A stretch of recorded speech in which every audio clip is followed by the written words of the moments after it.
Hi, welcome to Infusion Health, the podcast. I'm comedian Chris Patrick, a.k.a. self-proclaimed power man. And I'm here with my co-host and significant other, Rach. Hey, guys. Now, today we got an interesting story. We're talking about business. And one of the things about business is you create something, you know, it starts to sell. Then all of a sudden you make a deal, or you get somebody who you think is going to take you to the next level. And then you find out that they own everything and all that. And we're going to talk to, her name is Cheval. She designed shoes, but she did design wedding gowns, but she can't use her name because she's under contract obligation not to use her own name. And it's basically, you know, from the old saying, when you do something, you hire a lawyer, then you hire another one to watch him. And when you're young, and I've seen it, being in the entertainment business, when you're young and you think you're going to do this and you sign this contract and there's nobody there, nobody there with you or whatever. And you're like signing it. And next thing you know, you sign this, So she's going to tell us about her story. And I can't wait to bring her in. And Cheval, welcome to the show. Hi. Thank you so much for having me. Of course. Thank you Okay. so much We know you can't use your real name because of contractual obligations, but can you tell us that you design wedding dresses or wedding gowns or? Yes, I'm formally known as a wedding dress designer. Okay. You may have caught some of what I was doing before on a show called Say Yes to the Dress. Yes. Mm-hmm. And I've been involved in actually a 2-year litigation now, all kind of revolving around a contract that I signed when I was just 25 years old. So a good 10 years ago. And I'm still actually in that active litigation. But I've kind of, looked at my situation and tried to figure out a way to get back out there and have some form of a creative expression. So I have changed my name publicly and I've gone into a non-competitive category, which is shoes. So say yes to the dress. And correct me if I'm wrong. I think it's a lot like Project Runway, but you win the show and then they No. Okay, you don't. Say Yes to the Dress is women that are going in to Kleinfeld's and wanting a wedding dress. Okay. This beautiful person that we're talking to had designed quite a few dresses for the company that she decided to sign this contract with. Okay. No insult to her, but just like our kids are right around that age, young and dumb, you don't know. Yeah. You believe that they have the full intent to treat you as kindly as your parents, protect you like your parents, and then you sign the contract. Yeah. Yeah. In my situation, it was also too, I was afraid to, be combative. And I think I speak for a lot of young designers and just young creatives out there that want the opportunity and they see it as their dream job. And if they push back, or try to negotiate on their own behalf, somebody else will get the job, So in my situation too, it was just, something that I was hopeful for. And there was maybe a part of me that always felt like I could always provide great value. And at some point I would have a contract that reflected my, contributions in that sense. So, So hold on. When you signed the contract, sorry, Rach. So when you signed the contract, did you have a lawyer look at it first, or? No, I signed it at 25 without a lawyer. Okay. And my question is, how much of it was played into emotion, right? Like if you don't sign this contract, you might lose it, right? I know many young artists out there, like they're afraid not to sign a contract because they might lose that wonderful opportunity. Right. Yes. And that definitely played a role for me in my experience. I was afraid to lose the opportunity and I was, always hopeful, but 10 years later, that definitely was not really the interpretation, nor did it reflect the experience I had for a 10-year period. Right. Mm-hmm. So yeah, but I think in my situation now, it is what it is. I'm involved in this massive lawsuit and I am just hopeful that I can be an example, for people out there that might be in my position, at that age. And let me just, note that you are a living example because two great artists that didn't know better than to sign a contract were Elvis and then Prince. You know, they yeah. had some hard contracts. They signed contracts, but I think Elvis never did have a contract with the Colonel, but the Colonel basically was his manager, but there was never a signed contract. But the Colonel had a lot of stuff on him and stuff like that to continue being his manager. But that's the thing when you go into business, when you're starting to climb up and you're starting to see the money, you know, those money signs get in your head, but you got, hey, you know what? You got to take a dose of reality and go, hey, I need to get a lawyer to look at this, you know. And of course you're there and they're like, well, if you don't sign this, we're going to, you know, well, I need to take it, you know, and you got to be firm and just say, hey, I got to get somebody who's representing me.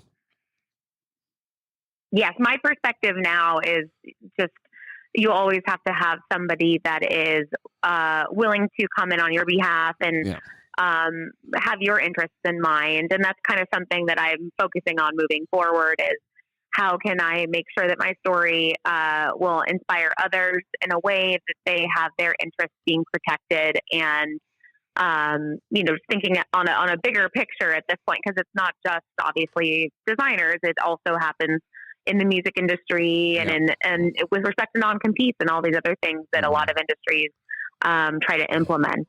Yeah, 'cause I was watching this show, Making the Band with P. Diddy, and he wanted the group to sign these contracts and they get their advancement money. And the guys, this one girl wouldn't sign it. She's like, and they're like, sign it, sign it, sign it. And of course, his lawyer was explaining. I'm like, well, when you look at his lawyer, who's his lawyer representing? His lawyer's representing him.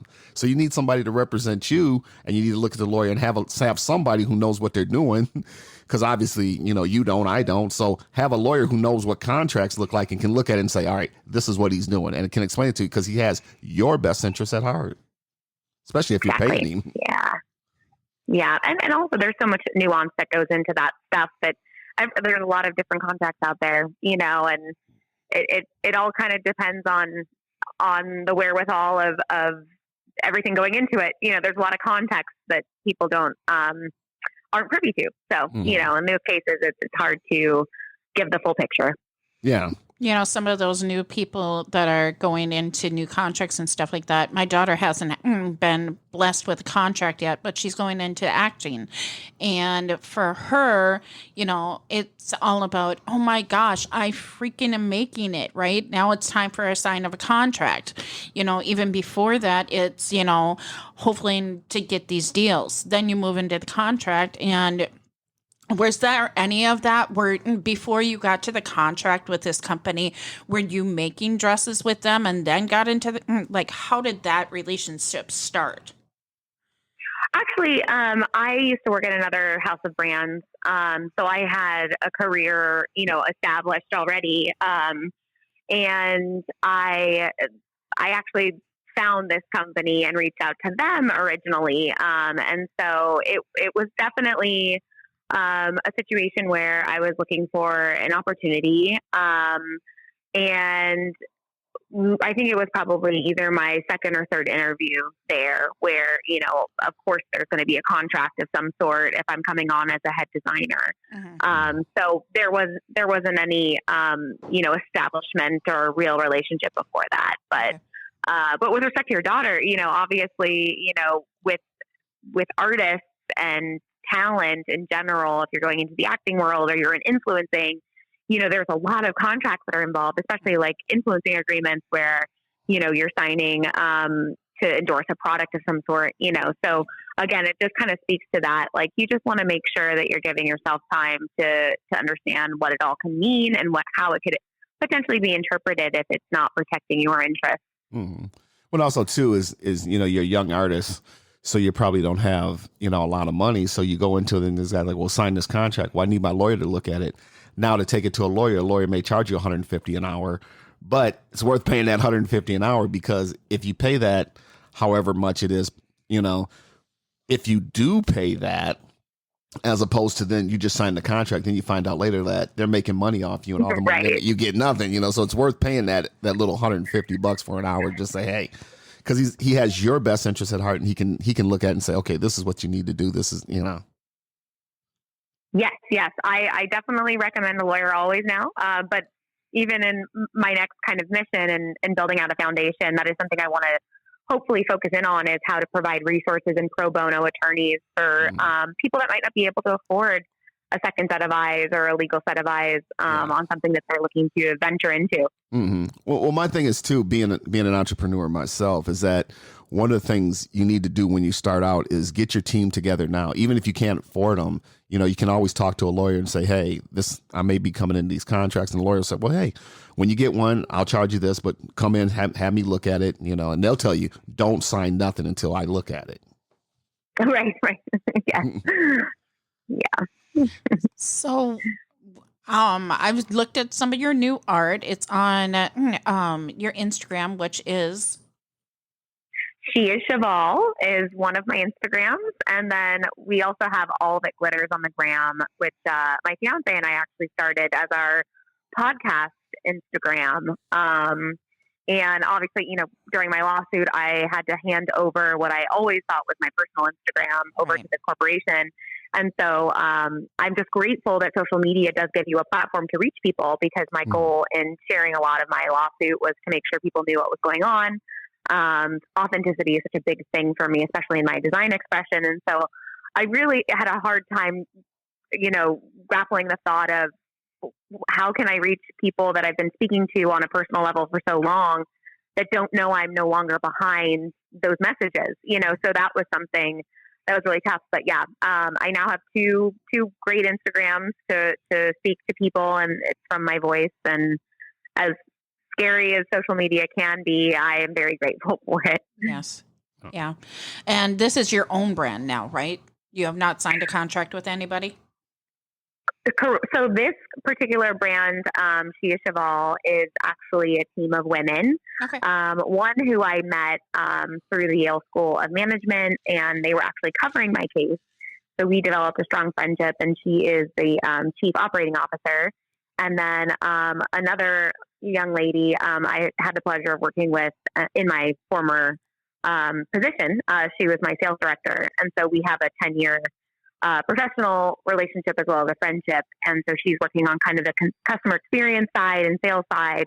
So the three of us, are building it. We're the founding members. And we've just been hyper focused on, new specialty product and a way to create community and a place for women to find sparkly shoes and feel good about themselves. So do you ever see like 5-10 years down the road? Because in 2027, you'll be finally done with this contract, right? So my contract actually ended on August 1 of this year. Okay. And, up until that time, I was very much under the impression I would be able to go back into bridal as long as I didn't use my name. And then, a few days before, the district court ruling was enforcing a 5-year non-compete outside of my contract, where I cannot identify to the trade that my former employer manufactures and sells, which is it's a non-compete in its own facet, but it's relevant to me, the human being, right, more than me using my name. So in this case, it doesn't matter what name I use. I cannot identify to that trade that they compete in for a period of 5 years. So if this is outside of the contract technically, but it would be until 2027. So while I'm not under contract with them anymore, that is the restriction that's currently on me. So is it possible you could get like a friend and start the company under her name and you just work behind the scenes?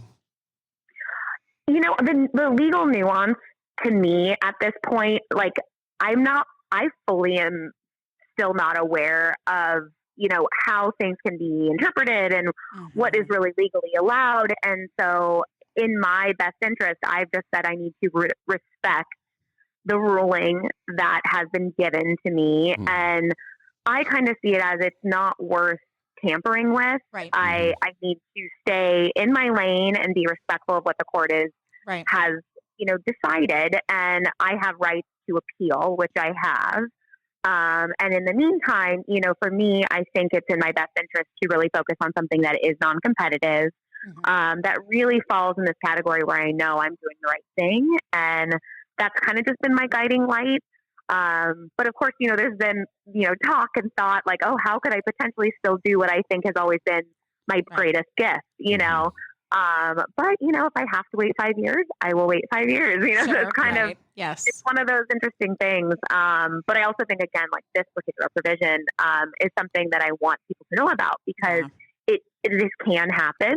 Mm-hmm. And in this case, it's another, I can be that example of beware. And like this is why you want to make sure that you know exactly what's going into something or how it could potentially be interpreted later on. Mm. And that's the thing with signing contracts. Because I was watching the Playboy docuseries, behind Playboy, and here you had girls that were naked in bathtubs and stuff like that. They're getting ready to shoot them, and all of a sudden the guy comes, here, sign this, and of course you're going to sign. Yeah, this she's in the bathtub. Yeah. Oh, and it's like, and it's like you're not thinking lawyer and all that. I got the lights are on, the photographer's ready to shoot me. All of a sudden this contract comes to me. Here, sign this. Yeah. Yeah. And I would say for you, just asking, is it emotional, right? You don't want to lose your art because I know a lot of people step away from all that when something goes sideways, that you don't want to lose your art. But right now, you're just building on something beautiful. It might not be bridal, but your shoes are dynamic. And, and, you don't want to lose that art. You don't want to step away. Yeah. It's given me some time to really marinate. I've been in this lawsuit for almost 2 years now. And one thing that I'm really grateful for is that it's made me really there's a form of self-assessment that comes with all of this. And I do identify as a very creative person. But the reason it's so important to me is because there is reciprocation. Like that's such a big part of it for me is like who on the other end is connecting with me and appreciating this. Mm-hmm. And while it was devastating, to not be doing what I've trained my whole life, my education, all my industry experiences, right. I still can do something that feels like I can connect with another individual through an artistic expression. And so that's where my focus has gone now. It's that, I can see the silver lining in that. And also, this is an opportunity for me to reach even more women because with shoes, it's a broader category. It's in the sense of wedding dress design, it's usually a woman that's engaged, and in this case, it's anyone can wear shoes. So I do love that. It's a product line that carries you places, and it's given me a new perspective on how I identify, of course, and then how I can still relate to people in a meaningful, hopefully encouraging way. Mm-hmm. And what I see for you is, you're building off shoes right now, which is a safe zone for you, but also a building out experience for other people, even a building out experience for you because now you're not in bridal. You can, and maybe in the future, bring it to other dresses or other pieces of clothing that match with these shoes and start having this relationship with these other women that you never thought you would have. Yes, absolutely. Absolutely. I always joke or make a lightheartedness about it that when life gives you lemons, you make lemonade. And in my case, life gave me lemons and I'm not allowed to make lemonade. So what do I do with these lemons? So it's been a very interesting journey, but being where I am right now, while I'm not on the other side of it, by no means, I definitely feel a much more profound sense of like purpose. And I think the support system has been very rare in that, I've had these incredible people that have stood by me through it and just, they genuinely want to see good things happen for me. And I think that is such a blessing because with so much of this world being divided and just people tearing other people down, I have this amazing community and it's inspiring every single day. And it's like, gives me a good sense of responsibility, to not feel negative and want to get back out there somehow. Right. Well, also too, I want to say to the people out there, there's a lot of people out there, entrepreneurs like myself, but like I said before, establish your team now. There are a lot of resources out there to help you start a business, and a lot of this stuff is free that you can just go onto the your county website and all that. and your state website, and they'll give you things as far as starting in what's the difference between an LLC, what's the difference between an LLC and and a corporation. Should you incorporate? And this is stuff that it's out there for free for you.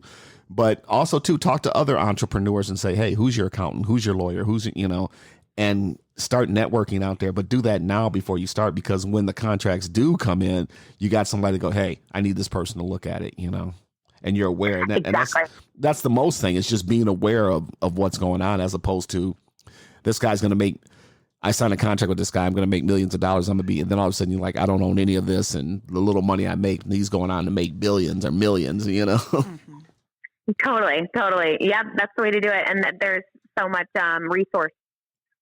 Like if you don't have the resources, the resourcefulness can kick in a lot of facets with the internet now. Yeah. And being able to go out and research and see what other people are doing. And I always say, like, despite negative experiences, I still think most people are inherently good and they want to support and be a part of something bigger than. So, even in my position, it's like, gosh, I just want to see other women succeed. So like that's, however I can help, and I'm there for it in that sense. Mm-hmm. Even you, now have you established your foundation? Does it have a name? We are actually, yes, we just got approved for a 501c3, and we will be focusing the curriculum on providing resources and pro bono attorneys for young creatives and entrepreneurs, not just specific to the design world, but anybody that's kind of looking to get into business or small business management, that kind of stuff. Mm-hmm. Or maybe it's influencers too, that need help with a contract, reviewing that kind of stuff. We did go by a girl you might know as our, hopeful mate, but we're not set on anything just yet. Okay. And we actually don't know exactly how it's going to be involved with all that we've got going on with the business. It's definitely a different territory with it being a nonprofit. Right. So there's obviously a lot of nuance that goes into it, but we're also learning about that kind of world as well. But we know what we want to accomplish with it. So hopefully by the beginning of next year, we'll be able to officially launch it. Beautiful. Mm-hmm. Yeah. Yeah. Taking it to the next level. But you got to learn from your mistakes. You got to learn from your mistakes, especially in business. I also think it's important what Cheval is doing, when you've learned from your mistakes, protecting the other people. Yeah. Absolutely. Very important.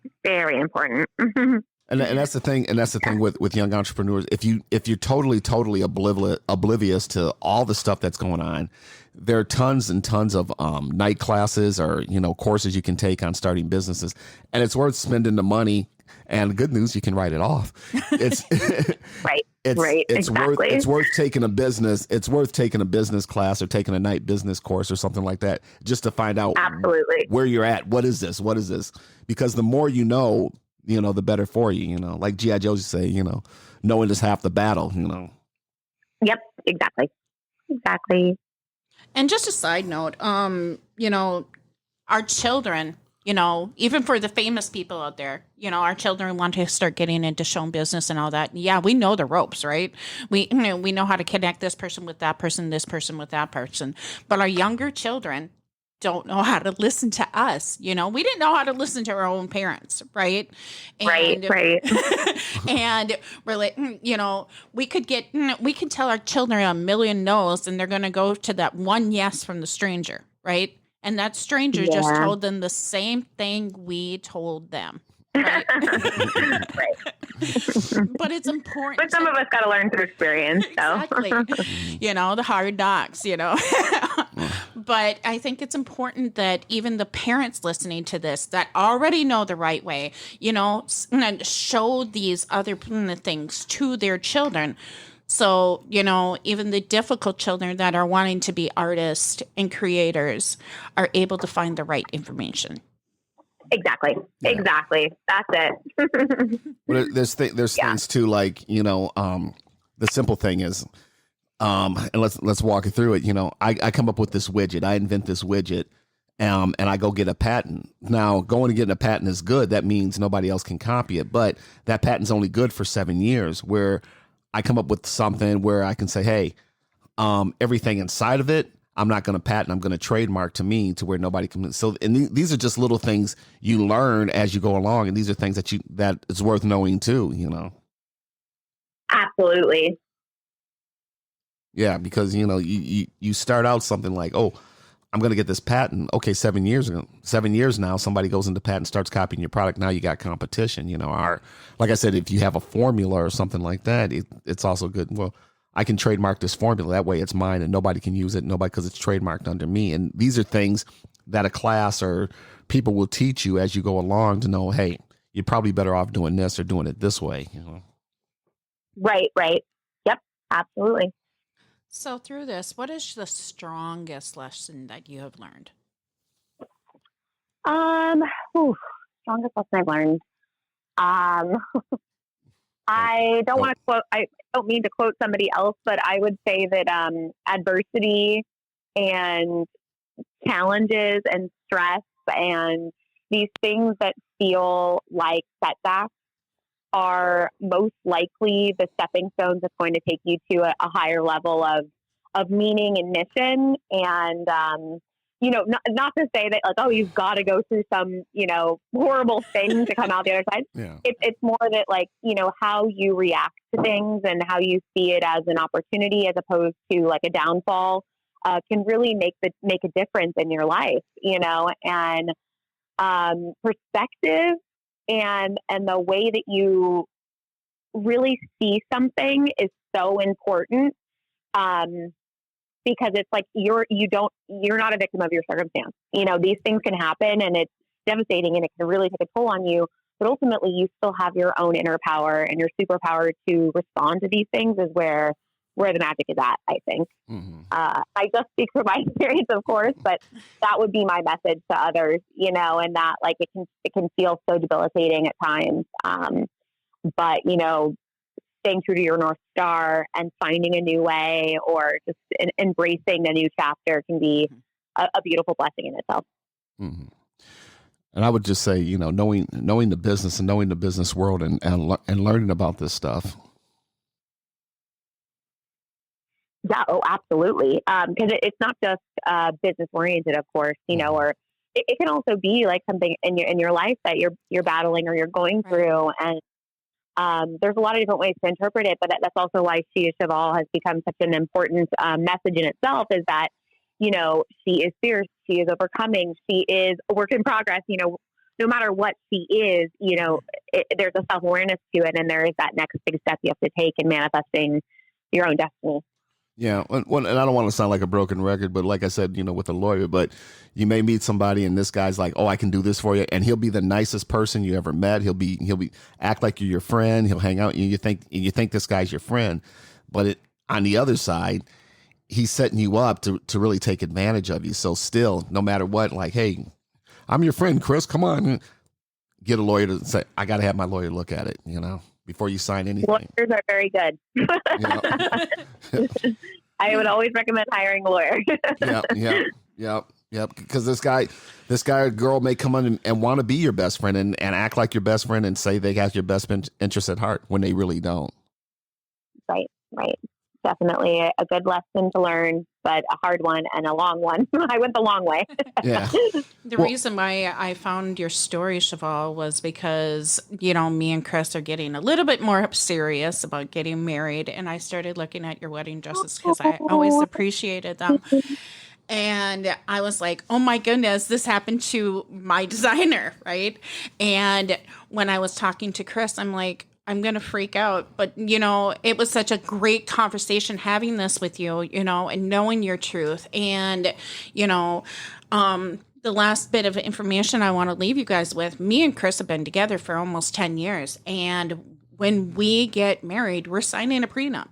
We have complete faith in each other, but you never know.